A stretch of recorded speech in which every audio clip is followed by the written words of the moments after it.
One word can have a lot of meanings. Hollywood is one of those words. The word Hollywood first meant a place. It was geography. It started as a planned community outside of Los Angeles, California, developed by H.J. Whitley, who was a buddy of Teddy Roosevelt, and Harvey Wilcox and his wife Daida. Harvey was a seasoned Kansas real estate developer and a Republican bigwig who came west with his new wife to finish his life in Golden, California. When he first came to Hollywood, Harvey was 51 and his new wife was 21, starting a marital tradition that has continued until the present day. So both Whitley and the Wilcoxes claim to have founded Hollywood. H.J. Whitley liked to be called the father of Hollywood, while Daida Wilcox, especially after her elderly husband's death, claimed the title the mother of Hollywood. It is not known if the mother and father ever got together.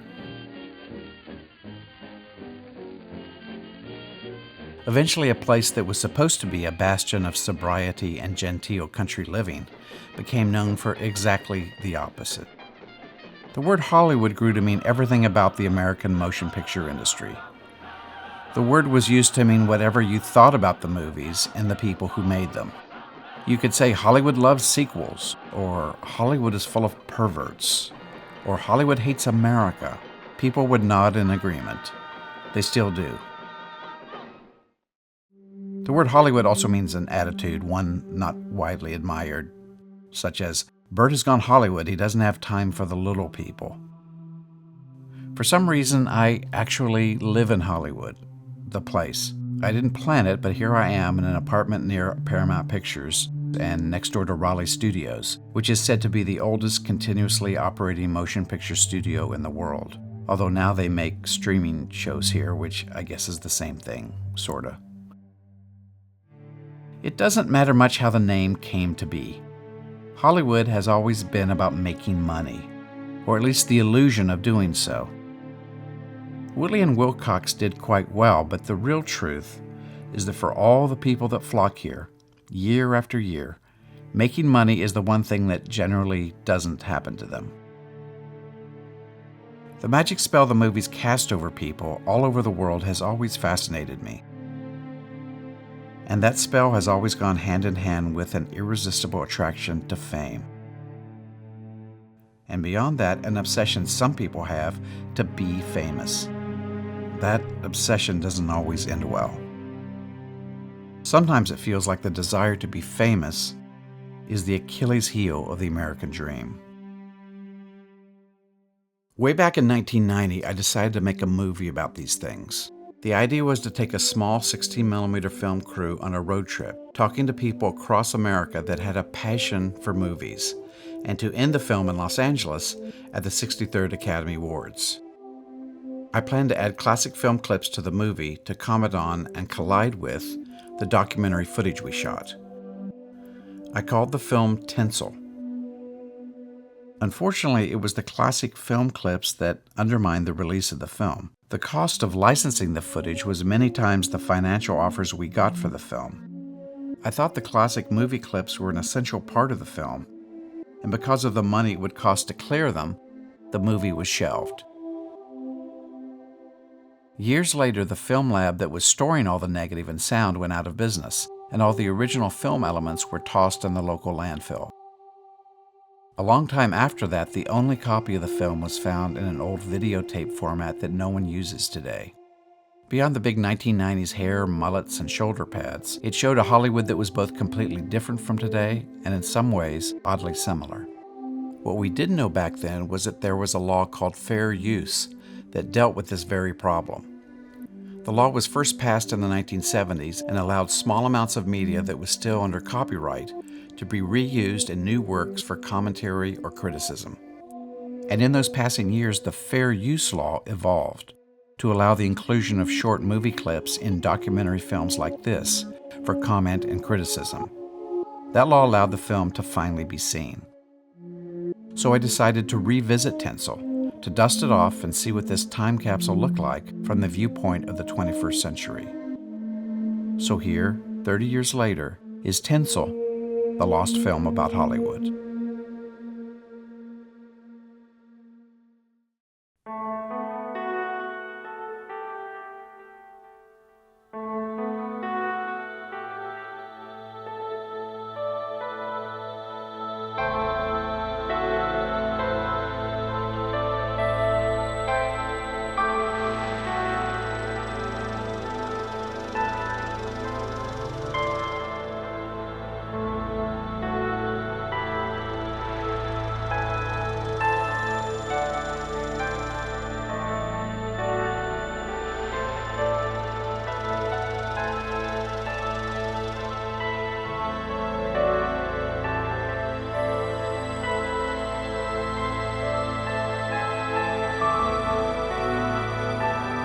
College, and I went to see Little Big Man.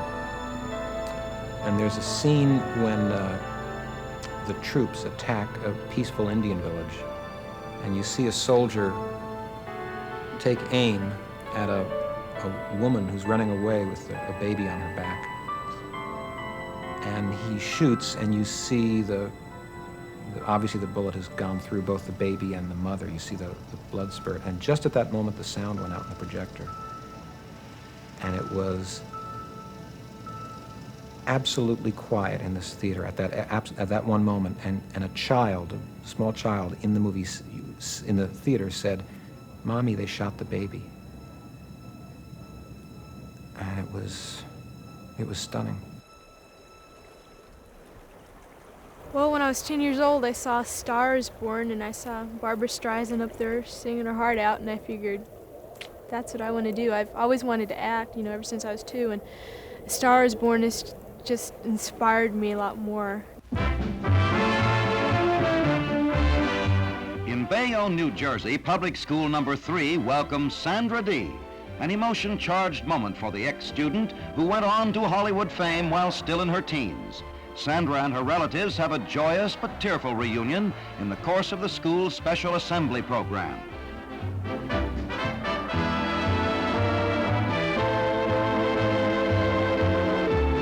Sandra Dee completely captivates her old hometown.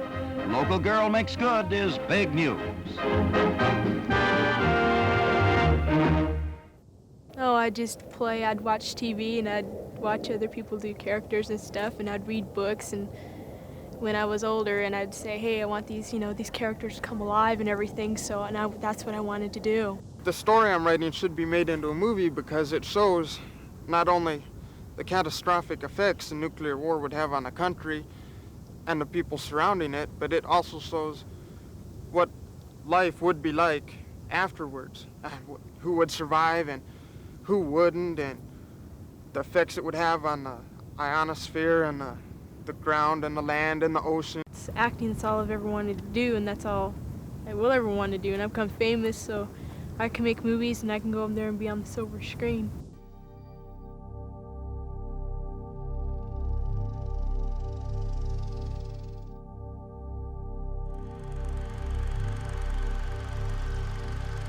It's just celluloid. It's just celluloid with some dye on it, and they shoot a light through it, and it's an illusion. It's still pictures. They don't really move. I mean, all this stuff is just amazing to me. I still think about how remarkable it is that you can throw these images on a wall, and people sit there, and you fall into that world, and you take that stuff to heart, and you believe it, and you feel for these things, and you wonder what's going to happen next. And if it's a good movie, when it's over, you want to know more. You want to go back and visit them again. And I'm letting you in on the ground floor. Oh, Mary. Mary. Well, I'm here. Will you tell that guy I'm giving him the chance of a lifetime? Do you hear? The chance of a lifetime. He says it's the chance of a lifetime. Now, you listen to me. I don't want any plastics, I don't want any ground floors, and I don't want to get married ever to anyone. You understand that? I want to do what I want to do. And you're... George.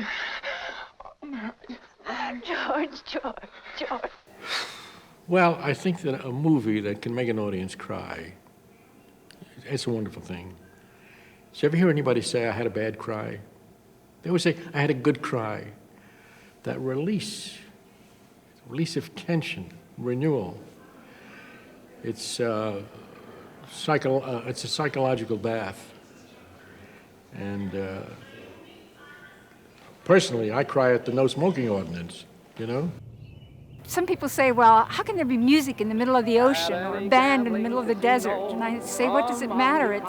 The music comes sweeping in and the performers start to sing and dance, and I just want to be up there and be a part of that, and it just sweeps me away. It's everything we want, our fantasies, our fears. They're up there. They're right in front of us. We don't like to talk about them. There they are. Has to have a great protagonist, a great antagonist, and a great story adventure line. I like movies with, action. Movies, every now and then, you see a truck in it. I guess when it keeps you, really occupied and you want to keep sitting there and watch it and not want to stop it and go to the bathroom. I was always more in my young age for love stories. No sad stories, movies. I love to have a love story. Frogmen. I think I saw that around 12 times when I was around 10 years old. I remember they used to fall off the side of the rafts, and I used to think that was great. When I was a child, I guess Bambi and all that kind of stuff, but it was all miracle stuff. But there have been moments where I'll catch a scene, and I'll just go, oh. A dark theater with 1,000 strangers, something happening up front, and the entire group experiencing the same thing at the same moment.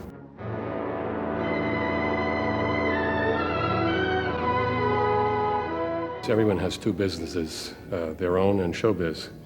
There's something that's so attractive about show business that everybody wants to be part of it, and of course, everyone is part of it in the sense of being the reacting half of the equation. Well, I remember one time seeing my father in a movie called The Little Bighorn.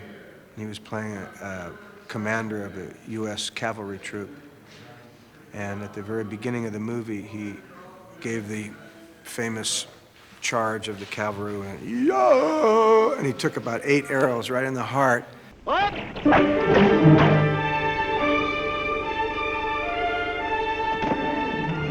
They dragged him underneath the tree, and he laid there for the entire movie dying while the men came up and talked to him like this. And after about half the film, the people were laughing and jeering at him.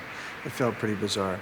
So the very act of watching movies makes you have a fantasy about being in them or making them or being around them, which is why the old adage of everybody has two businesses, their own and showbiz, is true. Because participating in going into the darkened theater means a suspension of disbelief and an investment in a fantasy story which just almost as a shadow idea brings you into the idea. I could have made it better. I wouldn't have had the guy go through that door knowing the killer was on the other side. You know, whatever the thing is. And suddenly you're rewriting the script, and then people think, well, these Hollywood people, they don't really know what they're doing. I could do it. I'll write a script.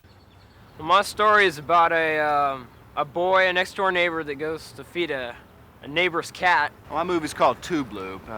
Call it a blend between 9 to 5 and the other side of the mountain. My movie is kind of a science fiction thriller, and it starts out with the man on the porch saying goodbye to his date. It's sort of a cross between Beetlejuice and Amityville Horror. My movie's sort of a Star Trek from hell. This script is about unembodied spirits that are just searching. It's kind of a cross between Diner and Fandango. Love found, love lost, love found again. That holds the whole movie together. He does this just for his own satisfaction. He likes to see small animals and things squirm. He likes pain. We intersperse this or interface it with local celebrities. And together they bring their own lives back into fulfillment. And it all comes together and it ends up in a ball of flame and crashes through the house out into the crowd that's gathered in the front yard, and the preacher that's holding the Bible goes up in smoke. And it's just, it's a mess. Has a lot of irony in it, it's a lot of irony. Well, I'm in a rental business. I rent movies. It's a farming community. And in my point of view, I think they should have more down-to-earth movies, down where the people are a real story. But you just told me those movies don't rent. Yeah, but it might not rent, but this is what I'd like. Now, if they want to rent movies, they have violence and guts, and wherever you get an arm cut off every 3 seconds on a movie or somebody's head gets shot off, that's the kind of movies everybody wants to see, and that's what they want to rent. The video industry does real well here simply because there is no other form of entertainment. Well, we were employed here in the store. We rent every type of movie from kiddie films to porno. Well, we're trying to find something that we can all sit down and watch as a family, and hopefully it'll be entertaining, humorous, maybe something or educational even, so that the kids can all learn something by it, or we can enjoy it and not have to spend a whole lot of time about saying, well, you guys better watch this later. If someone gave you a bunch of money and said make a horror movie, what would it be about? I would make it about, I don't know, something with whips and chains and eyes and stuff like that. Do you think the other people would go see it? Well, I don't know. Yeah, probably. Okay.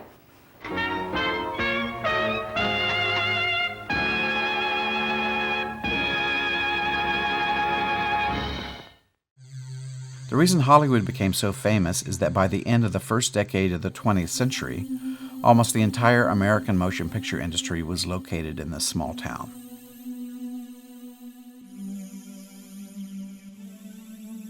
The very first Hollywood movie studio was here, on the northwest corner of Sunset Boulevard and Gower Street.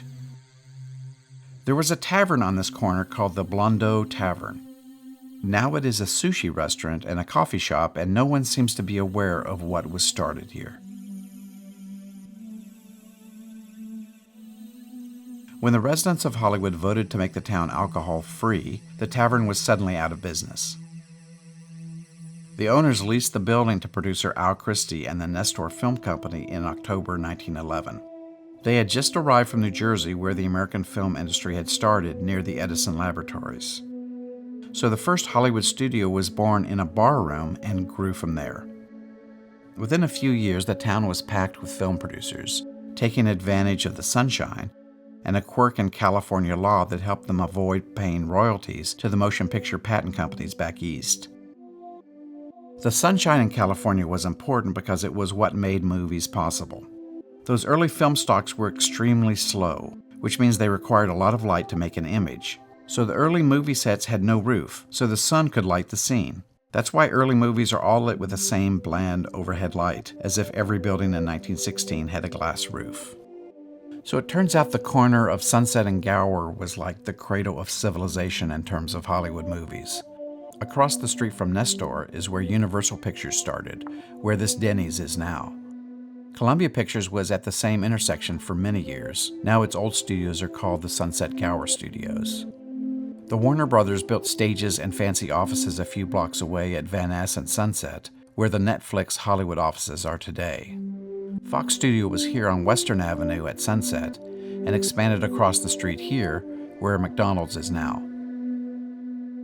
The Walt Disney Studios were here in this little storefront at Vermont and Kingswell, before they moved to Hyperion Avenue, where this grocery store stands today.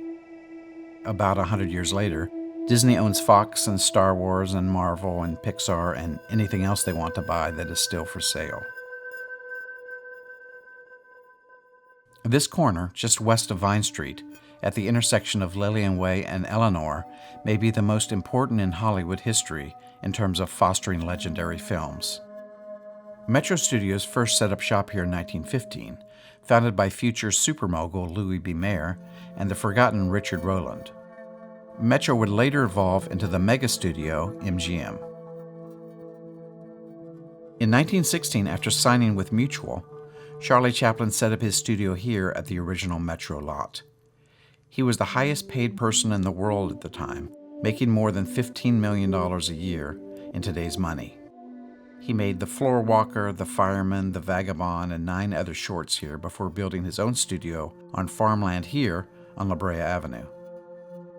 It's now the Jim Henson Studio, and at the gate, Kermit the Frog stands guard, wearing the Little Tramp's clothes and sporting Charlie Chaplin's trademark bowler hat and cane. Back at Chaplin's previous studio, there was a new tenant starting in 1920, Buster Keaton. He did his best work here, 10 features and 9 shorts in only 8 years. Years ago, people put a plaque here honoring Keaton, but it was on the wrong corner. More recently, Keaton fans placed this plaque on the correct corner, also honoring Chaplin. In all my years of walking and driving by this corner, I've never seen anyone looking at it.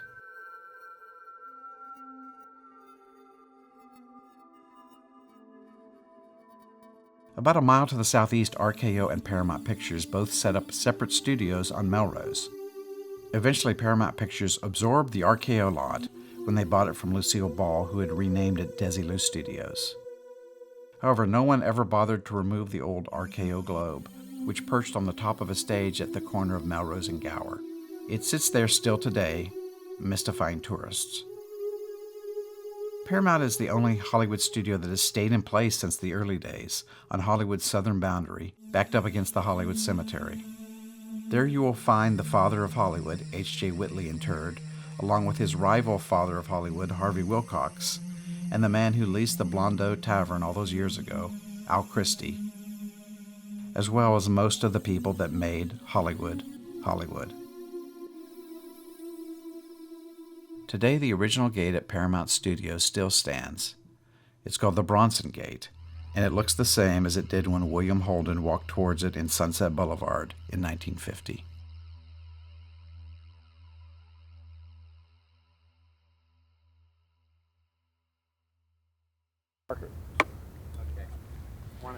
Wannabes. Well, my first advice to wannabes would be listen to your mother and become a doctor. My movie is a story of two friends who meet through telepathic time travel. It's about a woman who is dressed as a man, goes and saves the town, you know, along the lines of High Noon almost. I like talking, so it makes sense that I like to write other people talking also. It's something that will draw them in. It'll bring tears, it'll bring suspense, it'll bring comedy, it'll bring total enthusiasm. I don't really have a favorite scene since I think it's all very good. And it'll be one of those movies where you see the TV ads and the people are clapping their hands and raving about it. It goes from here right to the keyboard. I just think it all out. I can see it as it's happening. So it just comes on out. There's a greater number of people going to films. However, I don't know if they're going for the right reasons. Well, all I can say is I would love to be able to go to a party and say that I work in the movie business.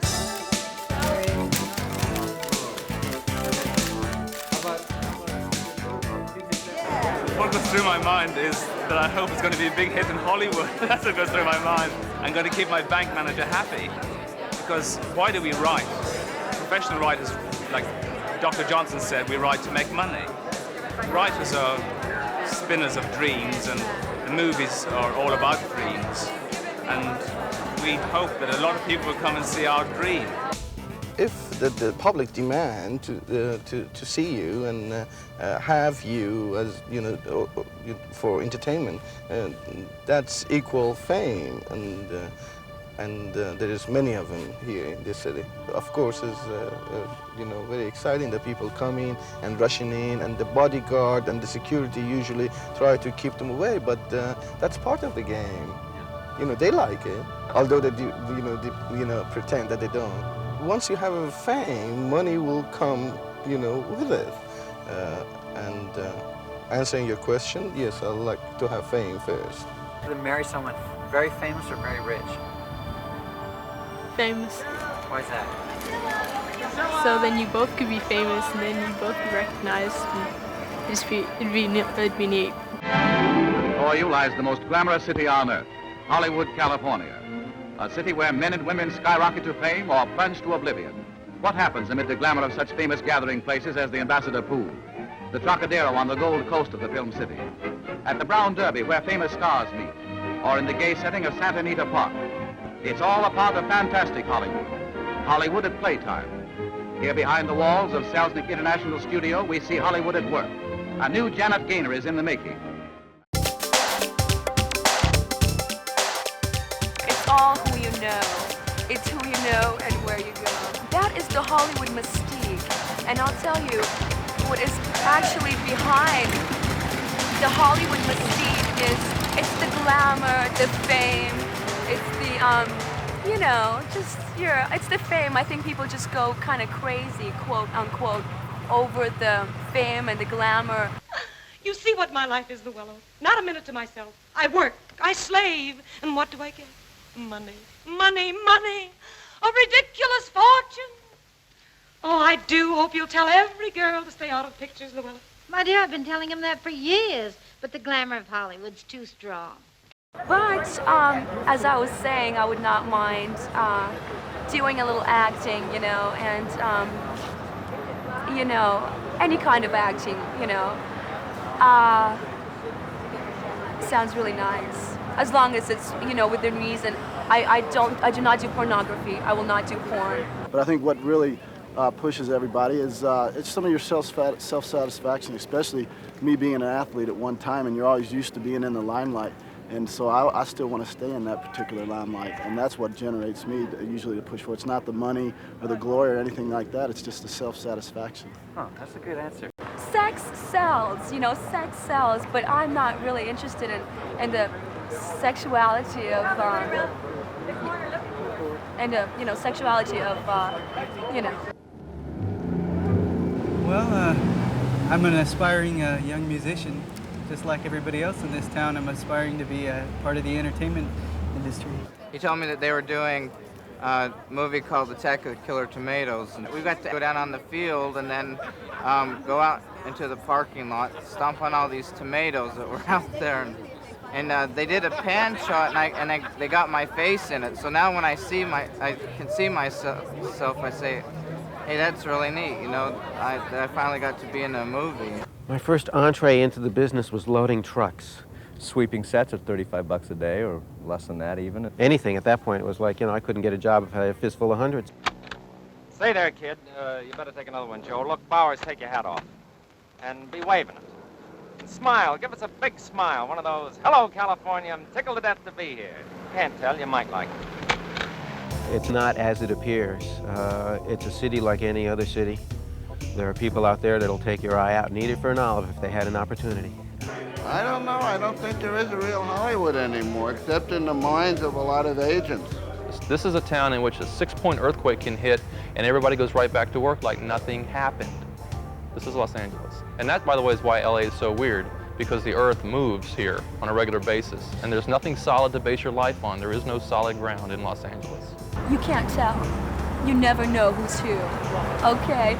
You never know who's who, and the interesting part about it is, you know, some people are real and some people are, you know, fake, two-faced, and I'm real.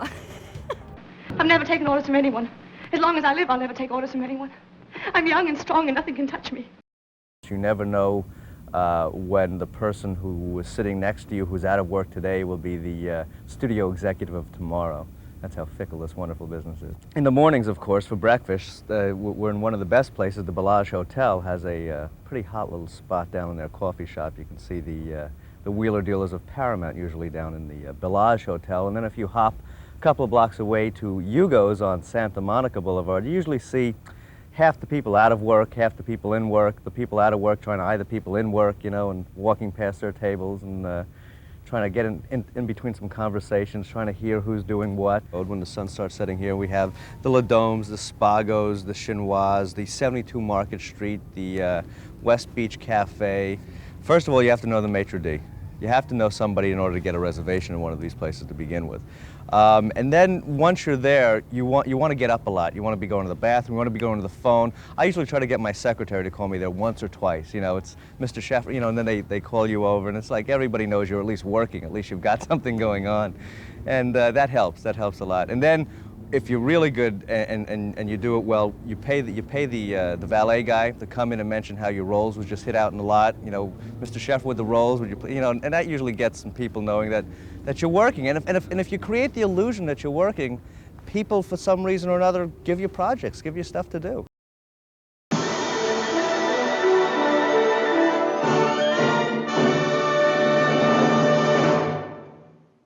My name's Paul Hepperts. I came down here from Chicago with my wife Tammy and my son Christopher and Stacy, my daughter Stacy.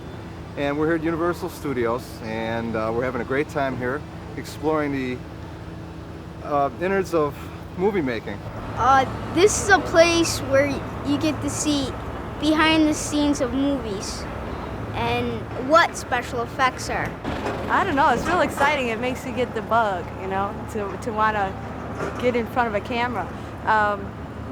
you see people running around, and there's a lot of people that are famous that you might not know, and you're always looking at people wondering, is that a person? Is that a person? The change of habit has starred Elvis Presley and Mary Tyler Elvis Moore. Presley. Mary Tyler Moore did another film in this area called Thoroughly Modern Really, also starred Julie Andrews.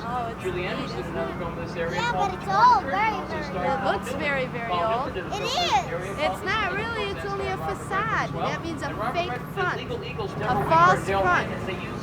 Like, you know how they draw clouds on a picture and they put it up on the wall?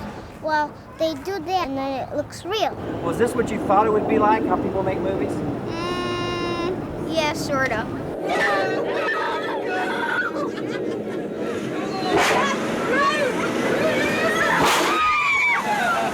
It's pretty sick. The most of the part is just killing. Some have stories to them and some don't. Do you think these movies should be made and kids like you should see them? No.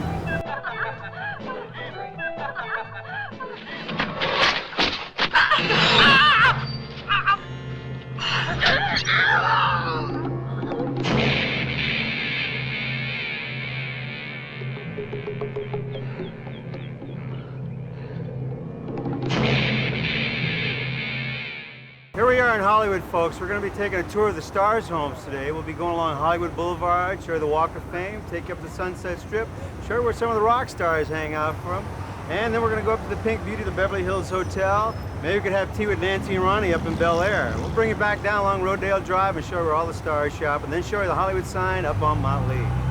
We're going to have a good old time today. Here on the right-hand side, where all the stars put their handprints and footprints and autographs, that's the Chinese Theater right there. Y'all heard about Lana Turner getting discovered at Schwab's Pharmacy a long time ago. They tore it down 4 months ago here on the left on the green walkways. That's where Schwab's Pharmacy was. Now, after Lana Turner got discovered there years ago, I stood out there for about 35 years myself here on the Sunset Strip. Looking good. Going down to the Comedy Store where Arsenio Hall does his monologue a lot. Want lunch today for $75 without wine here on the left. Les Dome Restaurant. What are they serving for $75? I have no idea. That's Les Dome. Here on the left-hand side, Nikki Blair's restaurant, the Green Awning. Sylvester Stallone having spaghetti and meatballs at Nikki's last Saturday night. 30 people watching Sylvester Stallone eat. Guy can't even eat anymore. I'm going to show you the Spago restaurant. A lot of stars at Spago's every night. Opens at 5 tonight. No problem getting the bar. 3 weeks reservation for a table for dinner. Next house I'm going to be showing you a lot of controversy around here. About 3 years ago, she moved out, had a big house built on Mulholland Drive. Her ex-husband wouldn't get out of the house for the life of him. Well, they started boarding up the windows and the doors. He finally jumped out at the last minute. You know her as Alexis? Joan Collins. Here on the left-hand side, she passed away 10 months ago. We all love Lucy, didn't we, folks? Lucille Ball's house here on the left. Her husband, Gary Morton's car in the driveway. See, it says Gary M on the license plate there. Lucille Ball. Now, on the day that Lucille Ball passed away, there were about 300 people standing across the street just looking over at Lucy's house. She was a wonderful lady. The rooms you see up on the right with the black shutters, that was Lucille Ball's makeup room. In the afternoon, you'd see Lucy up there fixing her red curls. She used to walk in front of the house a lot and talk to people. We really miss Lucille Ball. Next door to Gregory Peck, this guy isn't friendly at all. You see the razor wire up above the barbed wire. Rod Stewart, folks, rock star. Rod Stewart's house right here on the left-hand side. Now, we were out here about a month ago talking about the house. All of a sudden, Rod Stewart came driving out in his white Ferrari Testarossa. We all smiled and said hello. Hi, Rod, how you doing? He just covered up his face with his hands and rolled down the street. Well, I guess if we were all worth $150 million, we wouldn't have to say hello either, huh? What a bimbo. Rod Stewart. $65 million shopping mall, the Rodeo Collection here on the right-hand side. Remember Nick Nolte running around there looking for his dog in the movie? That's the Rodeo Collection right there. Melanie Griffith coming out the other day, smiling and said hello. Come down the road here on the left-hand side, ladies, the white awning called Bijan Perfume. Gonna have to have an appointment to get into Bijan's today. Now, who's this in the Rolls Royce? Another local drug dealer? Nice car, pal. You got lots of stuff in here. Oh, Stace, look at this dress. Let's see who wore this dress. Oh, Michelle Pfeiffer. Oh, can I pick this up? I wonder. Look at this, Paul. How much is it? It's $600, honey. These are people that we see in the theaters and on television that we get, you know, that people get close to and they want to know better. It's the whole myth, the whole image, the whole feeling of glitz and glamour and all that other stuff that they want to be a part of or at least be close to. Oh, Joan Collins. Oh, size 4? Joan Collins fits into a size 4? She looks bigger than that, doesn't she? Mom, look it. There's a person from Moonlighting. That's right. That's Sybil Shepherd. This is her dress.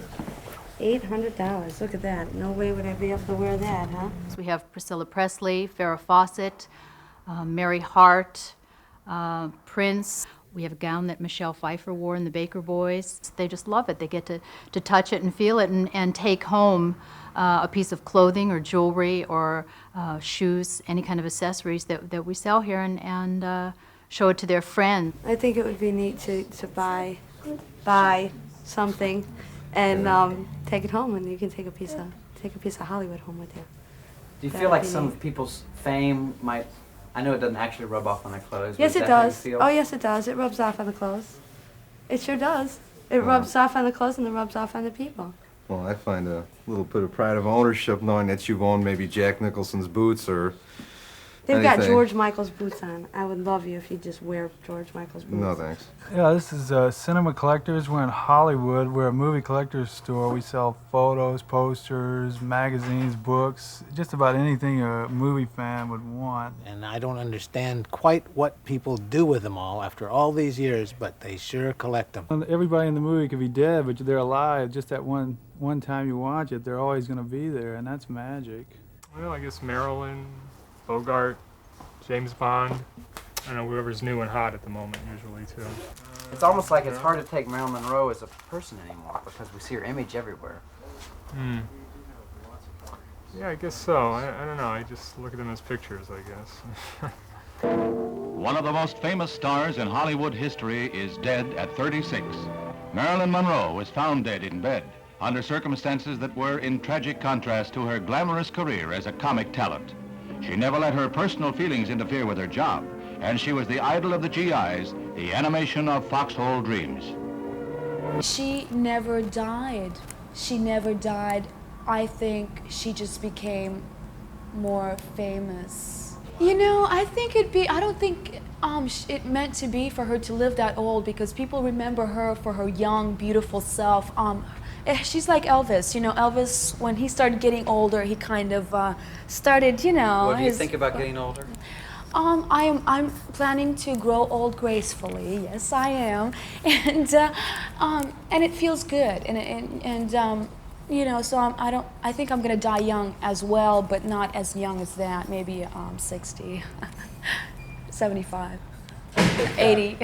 You know, this area is pretty office-like, and it's the only peaceful place around here. Do you see a lot of tourists come in here? All the time.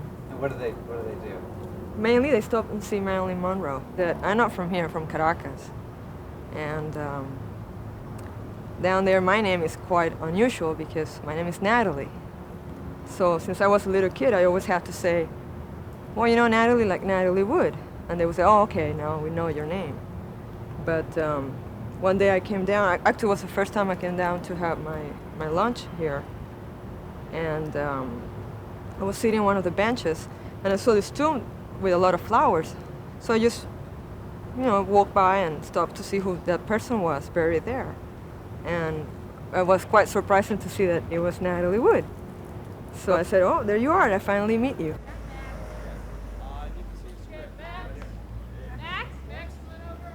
Look at that. See, Chris, you know who that is? Did you see Ed Begley Jr. on anything else? Oh, here he comes, here he comes. Look at that, he just looks like a normal person. What's a 12K? I don't know, but I'm getting pictures. Do you remember, you know who Ron Howard was? Richie Cunningham? What's the show? Happy Days? Yeah. I know. Yeah. Wait, I was trying to get them both in the same shot. Oh no, he's standing by a tree. Here he comes. Oh, I got a good one. I got a real good one.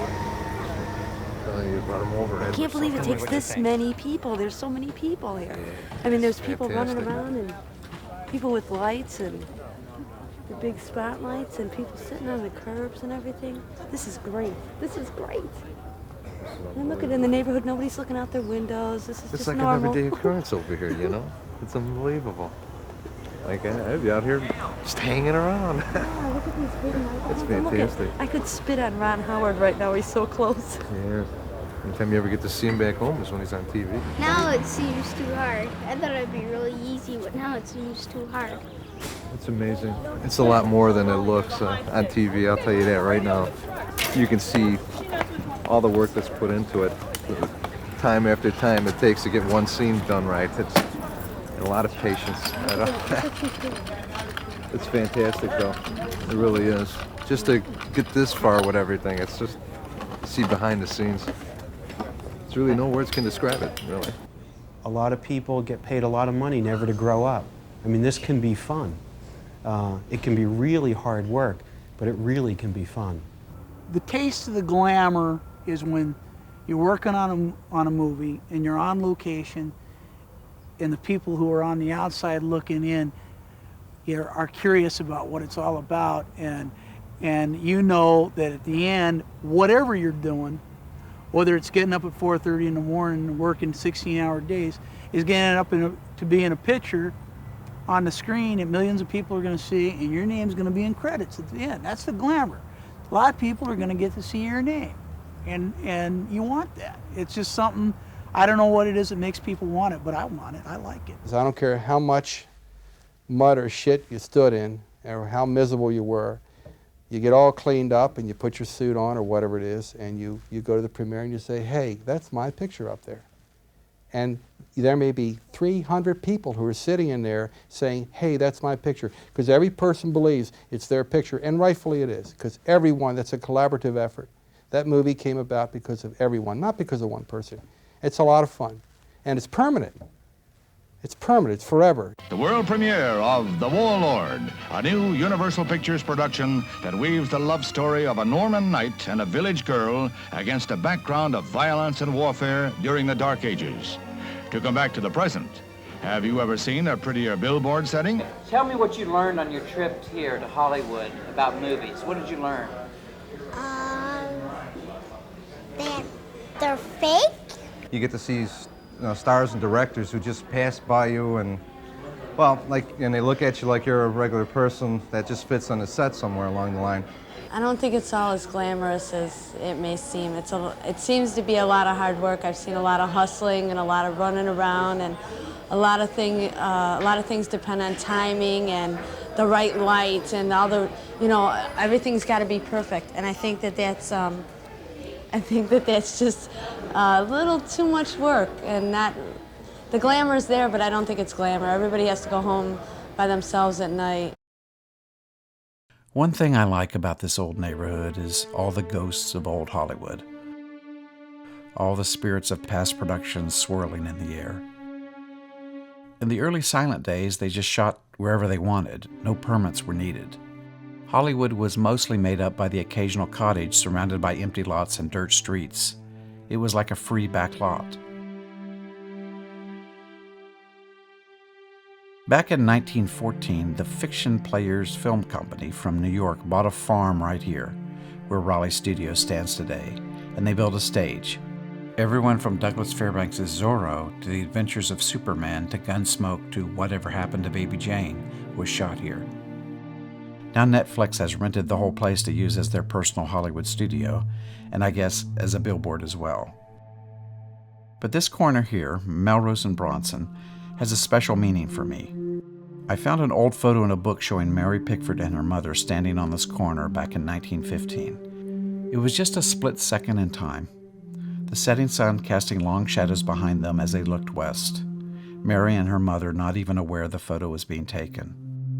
The man on the right in the sunglasses was director Alan Dwan, who must have had one of the longest directing careers in Hollywood history, directing films from 1911 to 1961. At the time of this photo, he was directing Mary Pickford in A Girl of Yesterday.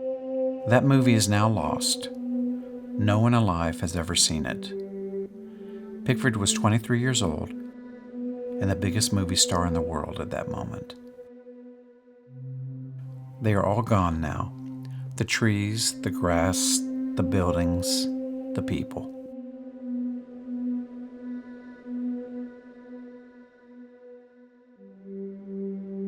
"13 years later, Mary Pickford was a central figure in the establishment of the first Academy Awards.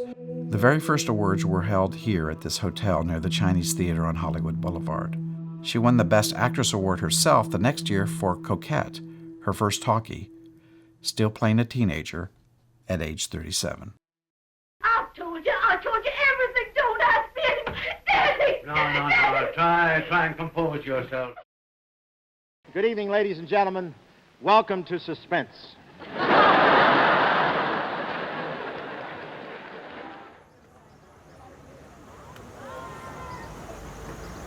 We're here to watch the Academy Award rehearsals. To see the stars. They don't come dressed up like they used to.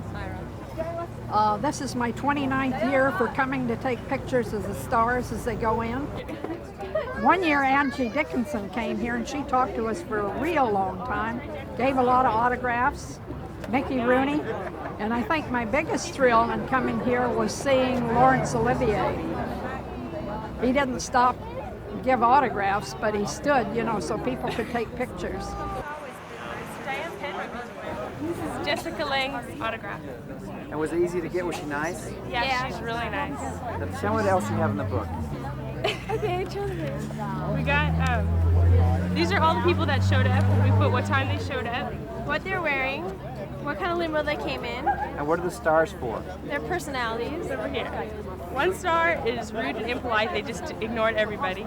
2 stars is they smiled but they still ignored us. 3 stars was polite and some autographs. And 4 stars was I put the ultimate star because they signed anybody they could get. So who rated 4 stars? Arnold Schwarzenegger, Diana Ross, and Jessica Lange.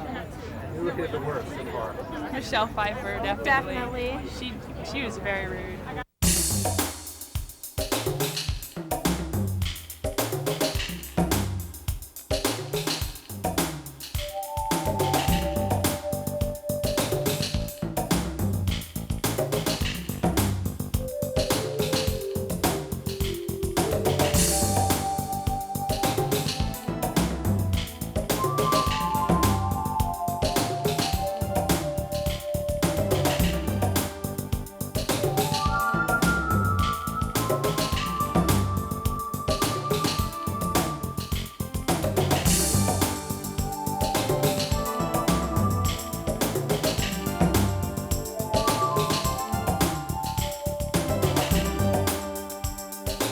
We're in Beverly Hills, California, the capital of the entertainment industry.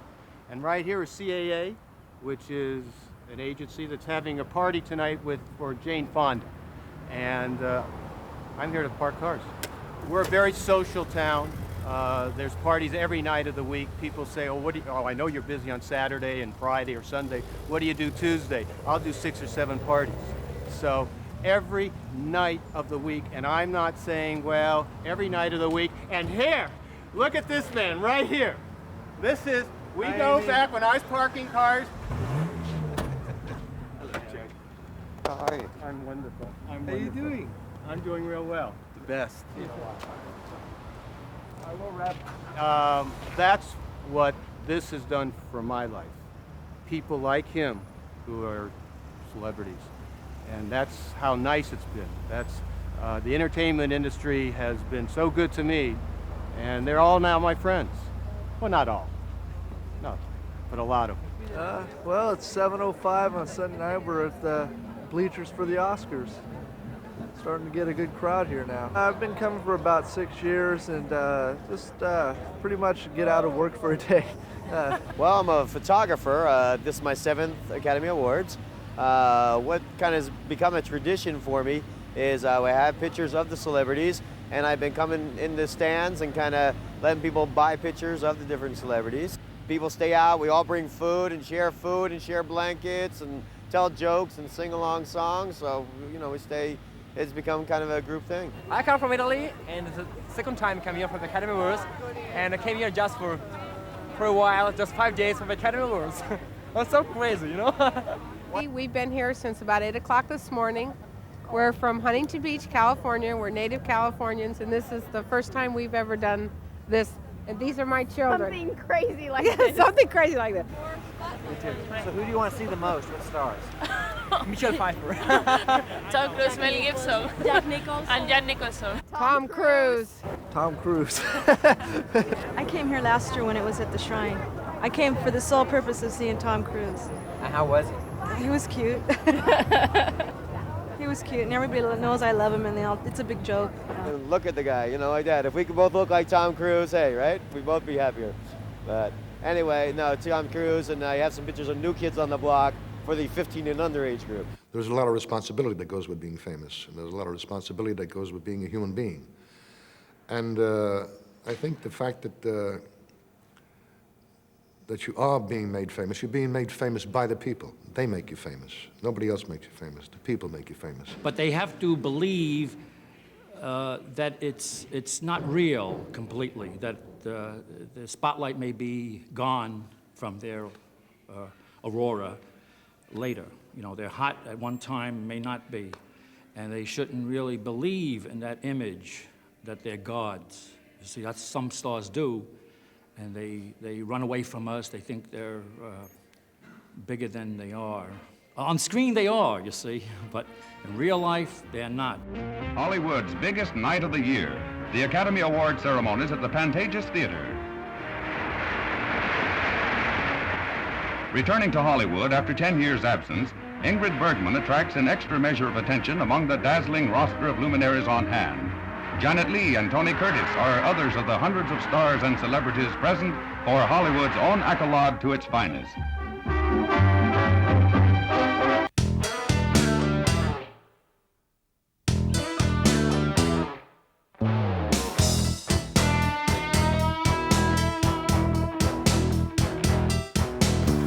It was a little cool last night, but it wasn't too bad. Once you get inside the bag, it wasn't bad. It's just people walking by, you know, bump into you and stuff. They dropped like coolers on my feet because they're hanging off the side. And then the lights, they turn on the lights at 3 in the morning when the spotlight's right on you. I'm from Brazil. And I'm from Italy. And what are you doing here at the Academy Awards? Okay, I want to see Tom Cruise. That's the only reason you came? Yeah. And what did you want to see the most? Tom Cruise. Why is that? Because he's awesome. Yeah, he's a great actor. You should get Best Actor. I'd take him to my prom. And then what? Well, what would happen when you walk in with him? Oh, I would just go, hi everyone. You know Tom? We come down here and expect, and we see the actors that go by, but it's really the fans that make the whole thing. No, I'd really like to talk to him and find out if he is really as wonderful as I think he is, and make sure he's not a real jerk. Oh, it's getting so excited because you know that all the limousines are going to come rolling through, and then all the actors and actresses get out, and the excitement it's just something, because you know that the chance for them to win the Oscar is such a incredible opportunity. Everybody was waiting for the stars to come and everything, and it's just real exciting because everybody's all nervous inside and everything, not knowing what's going to happen.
This is the party that really is I don't know, I understand it's tougher to get to this party than it is actually to get to the Oscars. But Mr. Lazar, sometimes known as Swifty Lazar, is an agent, and he's been giving these parties for many years at the Bistro before and now at Spago's, and everybody will be here tonight. I'm all jittery, you know. It's Oscar night, you know, and it's, I'm performing, if I may say. I mean, you know, I'm doing my thing and I'm parking cars and I'm orchestrating all the top celebrities, all the top studio heads, every one of them are here. So I have to make sure that their car is taken care of, that their limousine is brought up to them, and there can't be any mistakes, and it's tough. But that's why I'm here. It's like a national holiday in Los Angeles, I think. It's kind of like one of those things, everything kind of stops and everybody gets into it, and it's kind of like one of those, I know, it's kind of like a community sort of thing. It's close as community as Los Angeles gets. This is worldwide. This is 1 billion people. This is everybody is involved with Oscars. Movies are all over the world. Mardi Gras is nice for the South, but Oscars is the world, and this is it, and this is the party to be at. The whole world loves Oscar, and the whole world loves parties. But the Oscar party to be at was at Spago. Let's go! The host of the star-studded affair is literary agent Irving Swifty Lazar. Why do you think this party has become so big? I think because they get in free. Okay, just stay on with us. Oh, I'll always stay on with you dudes. Okay. Don't use the F word. We have guests here. You think you've seen it. Right. Because, you know, you think you're blitzed out on Oscar, but I mean, I was glued. I think it's one of the best shows got any that still we've cameras? done. Hi, I'm John Tesh. And I'm Mary Hart. Comedian Billy Crystal got great reviews for his Oscar hosting chores Monday night. Crystal's jokes were wide-ranging. Few were spared, and some were offended. Actually, it sounds like we're referring to the jokes. Were wide-ranging. Wide-ranging. Few people were spared. Yeah, we have to say something. Few people were spared, and some were even offended. Put in an even. Her style on stage is sexy and sensual, but offstage, Lola Falana is one star who practices what she preaches, and that's celibacy. Gene Wolfe takes a look at Lola's unconventional lifestyle and her battle with the tabloids. Wow. This footnote, Falana says she's flattered by tabloid reports that Webster star Emmanuel Lewis has a crush on her. But Lola says even if they're true, right now there's no room for a man in her life. By the way, if you don't believe this story, dial 1-900. Well, you know, I called Dana just 2 days ago and complained about the old one, and now we have this new one. Did you do it or did Mary do it? They're going to do their solarization first, and then we'll go. Give you time to eat that down. Stand by. 5, 4, 3, 2. Thanks, Lisa. On our Inside Story tomorrow, actress Margot Hemingway, whose talents have been shown... Well, I'm sorry, what's the Lisa piece we're coming out of? The piece was just Robin Harris. Here we come. No commotion. I did it to cause a commotion. Margot Hemingway bears all for Playboy. That's the Inside Story tomorrow here on Entertainment Tonight.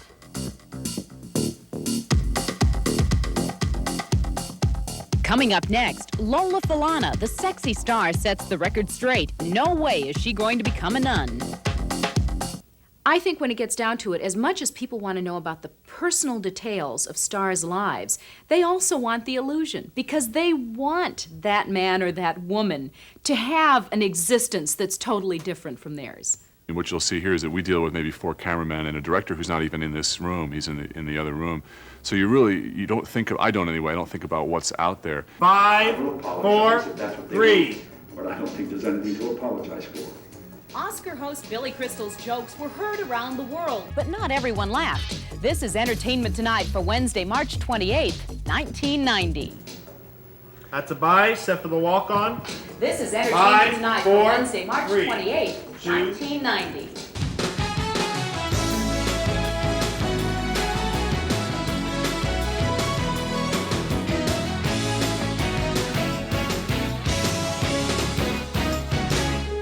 Hi, everybody. I'm John Tesh. And I'm Mary Hart. Oh, Leonard Nimoy. Leonard Nimoy. Yeah. Ron. As opposed Oh, to... never mind. Yes, Got it. 2, 1. Up music. Stand by dissolve 1.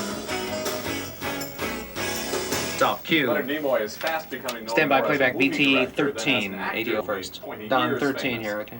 However, fans will never forget the role Video that made roll. people remember Mr. Mirage. Track. A joke. And then all of a sudden one day I was on the phone with my mother. It was about 2 years after I'd been on the air. And she said, gosh, she said, Raiders of the Lost Ark grossed so much money at the box office.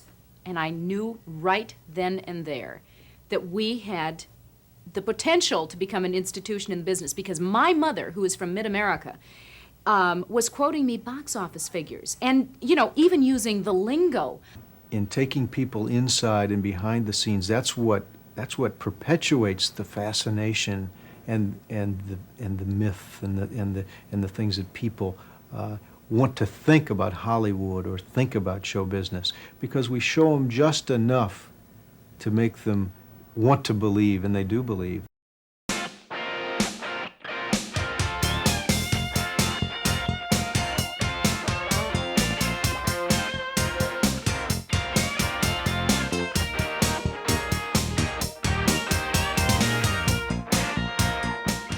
Screenplays might be the easiest way to break into the film industry. You read quite frequently about people that write their first script and sell it for $500,000. It's a gateway into being in movies and making a lot of money.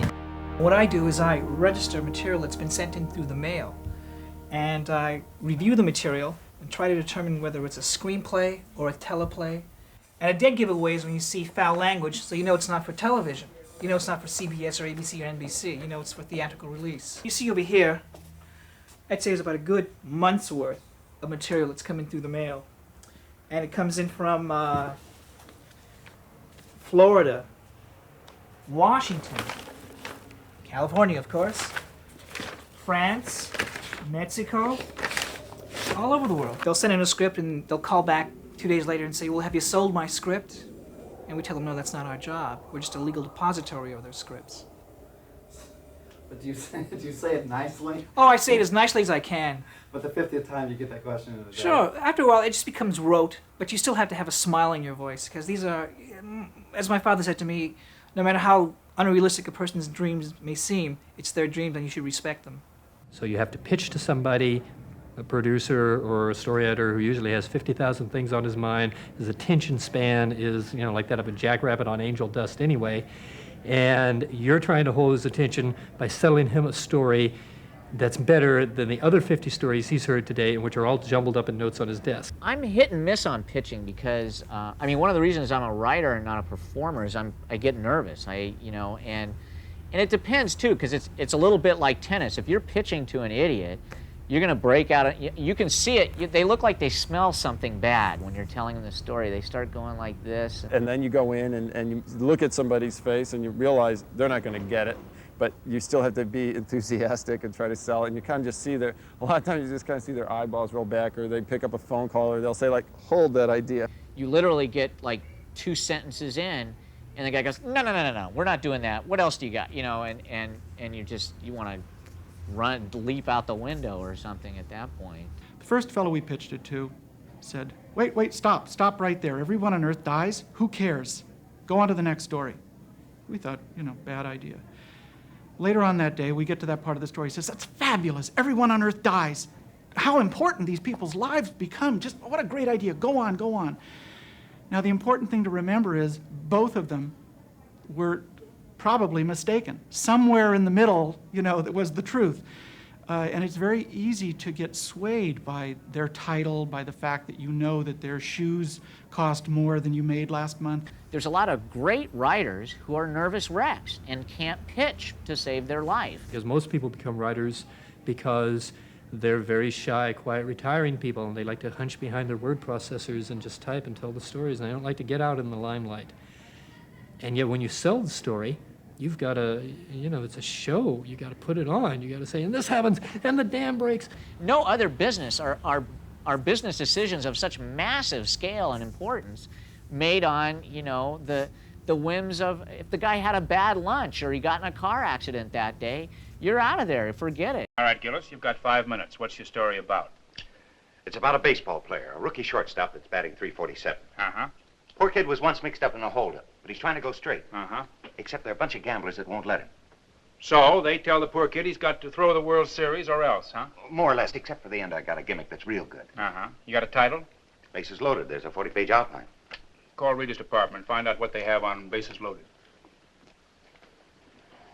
They're pretty hot about it over at 20th.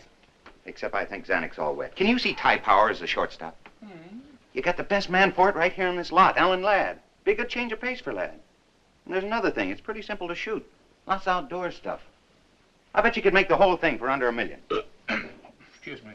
We are commercial writers. We enjoy going to the movies. We see probably 3 or 4 movies a week, and we like what's out there, and so we know what's out there, and we write to the marketplace. But no, do you think so? That sounds like we're writing down. I mean, we're trying to write good stuff. We're trying to write stuff that we think is intelligent and funny, and vaguely sophisticated. You know, whether it turns out that way is something else, but.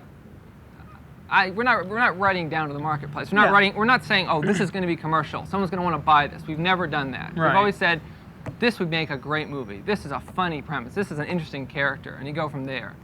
I guess I don't consider the marketplace down. You know, I like going to see movies. Even though most movies are terrible. Sure, but I still go see them anyway. Yes. The reality is that good ideas are a dime a dozen. Great ideas and concepts are hard to come by. And so the currency that we deal with are great concepts, great ideas. The big idea. I mean, most of our stuff has been pretty high concept, and I think basically, you know, But in a good way. In a very good way. And, that can sound like crap if you're not careful. Sure. Yeah, I'm a tramp, and who's to blame? My father. A swell start you gave me. Ever since I was 14, what's it been? Nothing but men, dirty, rotten men. And you're lower than any of them. I'll hate you as long as I live. Well, it's a disease. It's truly an addictive industry, and you really have to love what you're doing to deal with a lot of the rejection and the headaches and the screwing around with money that goes on, the half-truths. It's too hard to get in the movie business, and as a struggling filmmaker or writer or director or actor, you have no idea if it's going to take 5 years, 10 years, 20 years. It's not bragging to say that my television programs have been seen by more people than ever saw Shakespeare. And it's a really weird thing to think about, certainly while Shakespeare was alive. And I in no way compare myself to Shakespeare, but I've had more power to affect minds than he has had. And that is a really scary thing to think about. Once when I was a reader, many years ago, for Mike Medavoy, who just became the head of TriStar, has been the head of Orion for years.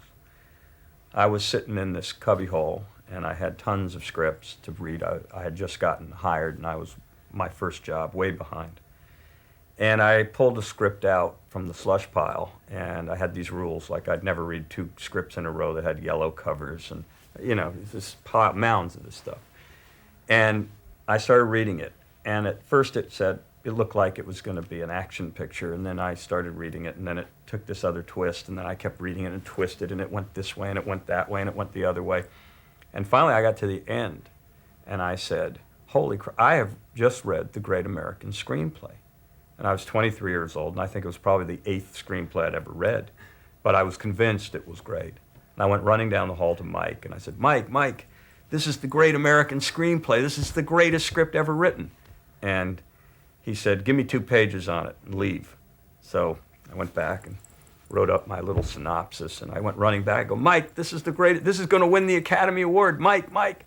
And he read the 2 pages, and he said to me, he looked up, he said, is this as good as you say it is?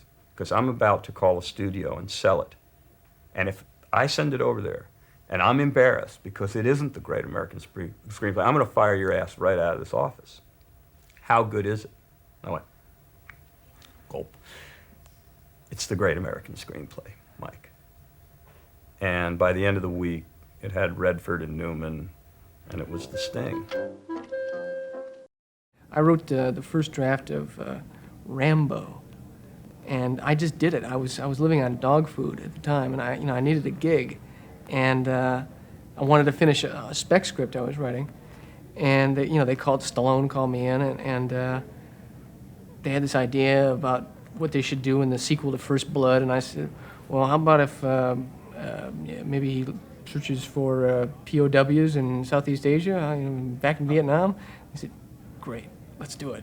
It's a mindset that says that this gross, unnatural act of making movies, and it indeed is that. Making a feature film is, you're trying to make nature turn handsprings in reverse order. You're trying to fight against natural forces to get a script rendered onto a screen. And to me, that takes not only skills and talents and experience, but it takes an attitude that really isn't part of a lot of people's makeup. It's kind of like why Super Dave keeps going into a wall every now and then. It's a combination of Evel Knievel and Job. It's like almost like having an affair. You go in, it's like intense. Everything is like, the colors are bright. Everything is really happening. It's beautiful, and then you come out. You have this fruition, and then it's over. And you're sad when it's over, but in another way, the intensity that you had doing it, you'll never have again without the film. I got out of the writing game for a while to become an agent, because I thought, oh, I'd never make it. And unfortunately, I gave it another try. I don't think anybody would trade this business. Well, there's nothing else to do but to continue trying. And you can do it on any scale you want, but there's no alternative unless you want to give up being that kind of person. It builds up and builds up, all the plots build up into a conclusion, a big climax, a good ending. And they don't want something that ends on a bad ending, they want something that ends good, like the good guy wins, or like in Rocky, where the good guy wins at the end. I think people want what I always wanted, which was something, not just escape, because escape only goes so far. You still have to face reality, but there's something that illuminates reality in some way. High Noon, Gary Cooper. How many people have ever been faced with some kind of terrible decision, and they think of Gary Cooper, and it kind of puts starch on their backs, which is not to overvalue movies. I mean, they're just movies, and you still have to make the decisions on your own, but there's something about it. You can think back and say, yeah, I was Gary Cooper, or God, I should have been Gary Cooper.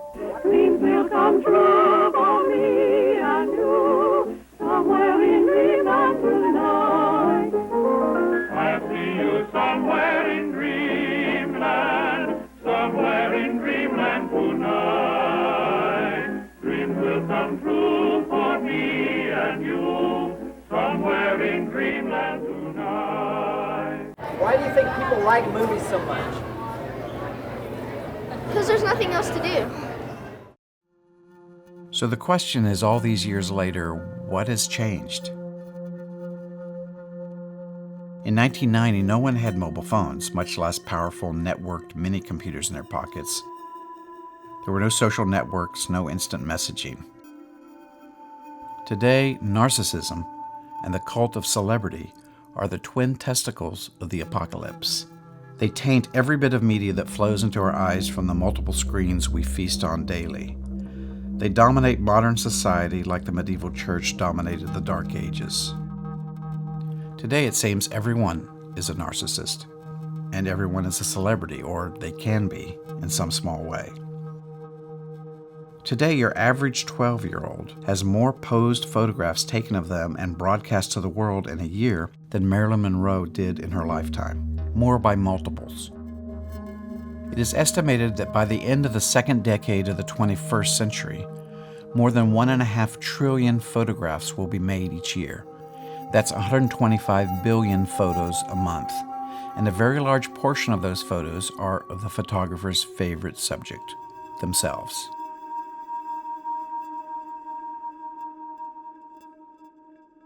If this is the second dark age, then celebrities are the saints and royalty merged together, and every average Joe is just a viral hit away from joining that club. Back in 1990, there were clearly two classes of humans, the celebrities and the rest of us sitting in the stands, hoping to catch a glimpse. There was no question of who was famous and who wasn't. And when a regular person saw a celebrity god in the flesh, it was something of a miracle. Today, we know when some celebrities have a good bowel movement because we get pinged with their update on Twitter. In 1990, HBO and Showtime ruled the premium cable business. The other media options were going to a movie theater, renting a video cassette, or watching broadcast TV. In this age, we are flooded with what seems to be an infinite amount of media options and platforms, from high-budget corporate media franchises to no-budget content made on mobile phones. But what about the power of movies themselves? I don't think anyone has tried to measure it, but the movies still appear to deeply affect people. Movies give us a shorthand language and also form the fabric of our worldview. Many people opt to watch the same movie over and over again, digging into it deeper and deeper, an option first made available to us since the video cassette, but infinitely easier in our digital world. We still want to share movies that are important to us with people that matter to us. And although the experience of seeing movies in a dark room with hundreds of strangers feels under attack, it seems unlikely to ever go away. But then again, this art form is still young, and anything can happen.